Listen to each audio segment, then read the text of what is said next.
Hello, chatties! Welcome to Chatty Portal and welcome po sa pinakaunang episode dito sa aking channel ng Talagagan!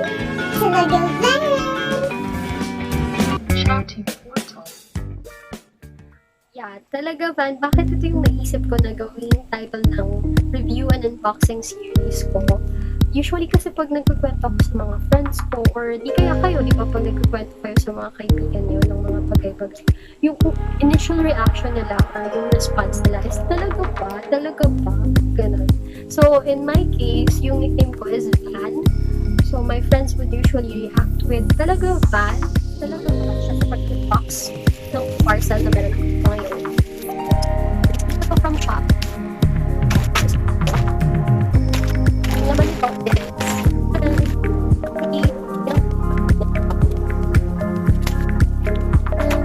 so, ito yung BOYA Lavalier Microphone. I'm not sure if tama ba yung pagkakapronounce ko dito. By M1.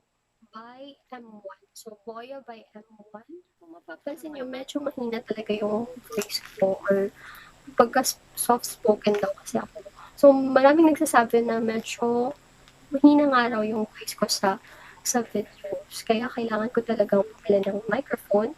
And also, shout out to my sissy, Celeste Fernandez, for her review of the Boya by M1.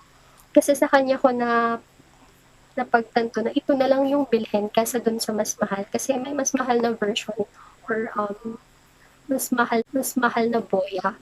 Yun yung parang minamount sa camera. Nagkakahalaga siya ng almost 1,000. And yung kay CC Celeste naman, nabili niya sa Lazada. So this one, nabili ko lang siya for 402 pesos. Pero yung original price niya is 450 sa Shopee. And I'll check if I can do a screenshot and put it here, yung shop, yung name ng shop. With the help of coins and free shipping voucher, nakuha ko siya for 402 pesos. And wala nang patupik-tupik pa. Buksan na natin.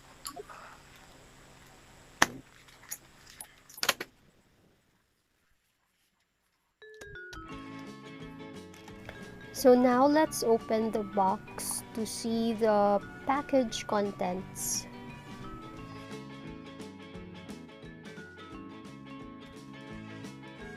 So the package comes with a user manual. Dito natin makikita kung ano yung dapat laman ng box and yung item description for each of the parts na nasa loob ng package. And of course, directions on how to use the microphone. Lahat nandito na.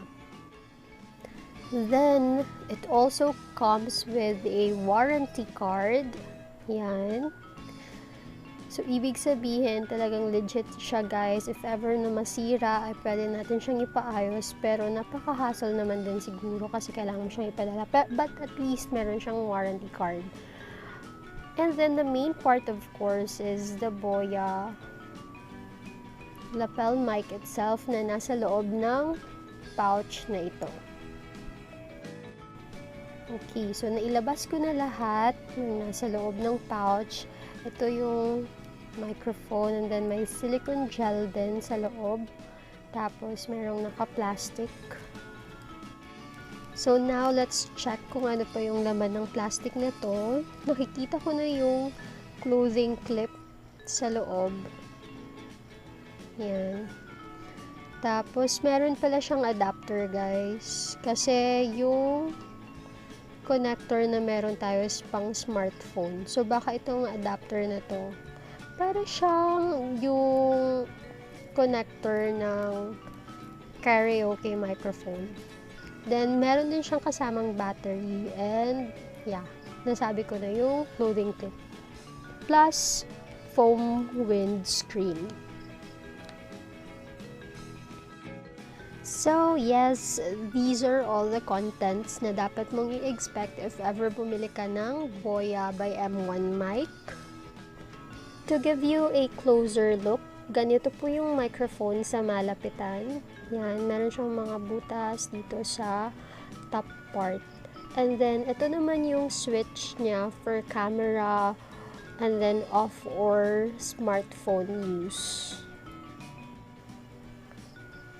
if you're going to use the camera, you need to switch it to camera. And then, ito nga pala yung power pack ng microphone.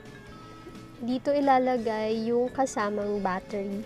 Ito lang naman is for use with cameras and other devices requiring a powered mic. Now, try natin ilagay yung battery.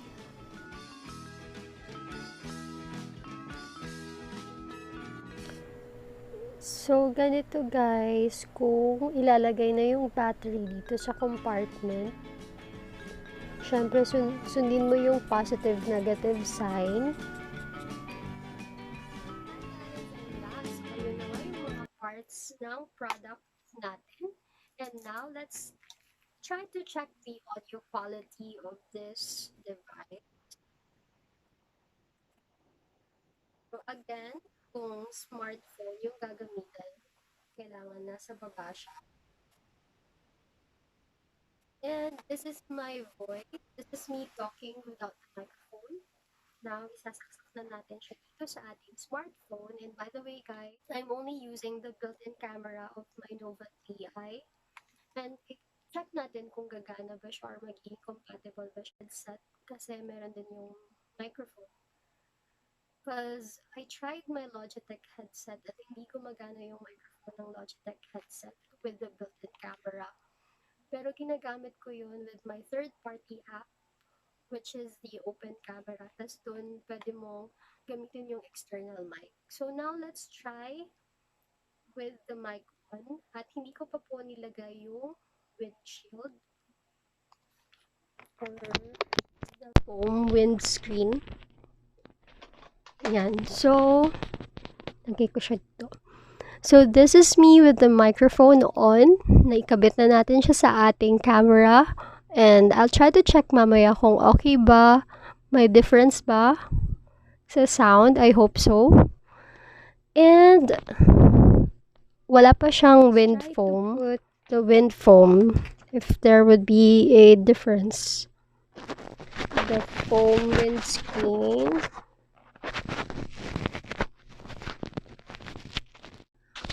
So, ayan guys, naikabit ko na yung foam windscreen. So, I think same level lang din naman sila. And this is still me talking on my normal pace and normal tone. So, mamaya i-check natin kung magiging okay ba to. And try ko din siyang i-clip dito. So, now, naka-clip on na yung ating microphone. Check natin mamaya kung okay ba, gumagana ba siya. So, can you hear me? Okay ba? May compatible kaya? Malalaman natin after this video, of course. And, so, ganyan siya. Pag naka-clip on. Try ko naman siya na ilagay lang dito sa tripod. Clip ko siya dito malapit sa tripod. Kasi to, so, yung part ng microphone na makakasagap nung aking voice is kailangan naka-face siya towards me. Dahil yung mga holes doon sa microphone, yun yung makakasagap ng sounds. So, right now, kalagay siya sa tripod. So, hindi ko pa rin masasabi kasi hindi ko pa naman na-check yung video. So, I hope that it makes a difference on the audio quality of my videos. And now, I'll try to check it. And so, I'll be back to check if nag-work ba siya with my built-in Hello, camera. Chatty! So, I'm back and right now, I am using a third-party application. Ito yung open camera app. So, para sa mga smartphone yung gamit tapos hindi gagana yung BOYA or kahit anong external microphone, it could be because hindi compatible yung inyong built-in camera to the external mic. Now, if that is the case, kailangan nyo pong mag-download ng open camera sa inyong phone and then go to video settings and set it to allow external microphone. But whenever I use the open camera app, feeling ko talaga mas better yung audio quality niya kaysa sa aking built-in camera. Kaya lang, syempre, para mas ma-enhance pa yung sound quality, it is still better if I use an external mic. So, This is me without the microphone using the open camera app. And now let's try to plug it in on our smartphone. Hello, Chatty. So, what do you think? Ngayon, naka-plug in na yung ating microphone with the open camera app. I bet na mas better siguro yung sound quality natin while filming this video. I hope so. And i-check ko din siya ulit mamaya. And trinay ko na rin siya, by the way, using the Kinemaster video editing application, and it works as well. So, chatties, I'm back to using the built-in camera and naka-clip-on na sa akin yung ating microphone. Ito na yung ginagamit natin ngayon. And bala ko na rin kasing i-delete yung open camera app para mas makalesen sa storage ng ating phone. So, yun na guys, yung ating mic test for the BOYA by-M1 microphone.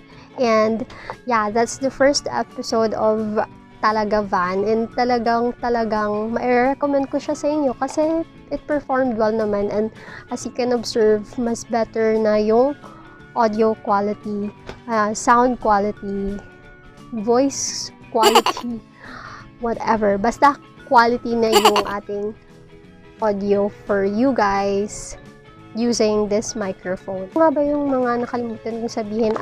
Parang feeling ko legit siya guys kasi meron siyang serial number dito. And then kanina nga 'di ba meron naman siyang warranty, and also mahaba yung cord niya. I'm not sure how many meters, pero nasa 2 to 3 meters ata siya.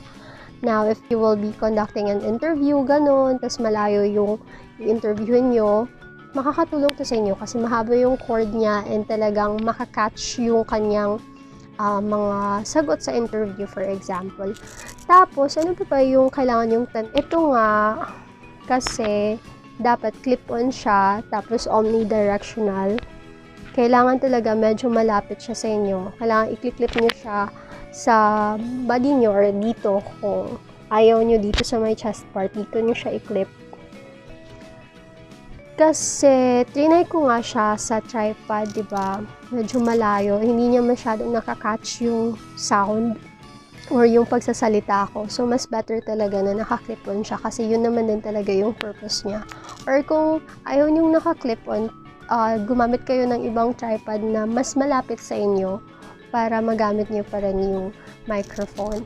And dalawang shop yung nakita ko na nag-o-offer ng 450 pesos for this item.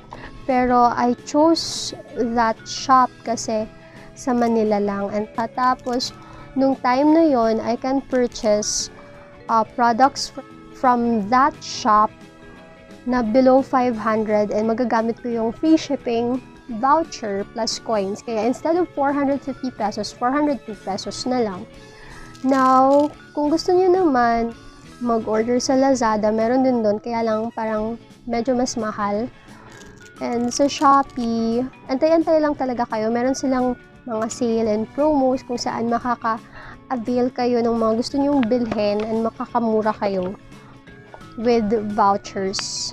At ay nga pala, ito 402 pesos plus nagkaroon pa ako ng cashback na 90 coins. O diba ang galing? So, imagine, magkano na lang yun? Ibig sabihin, nasa 300 plus ko na lang siyang nakuha.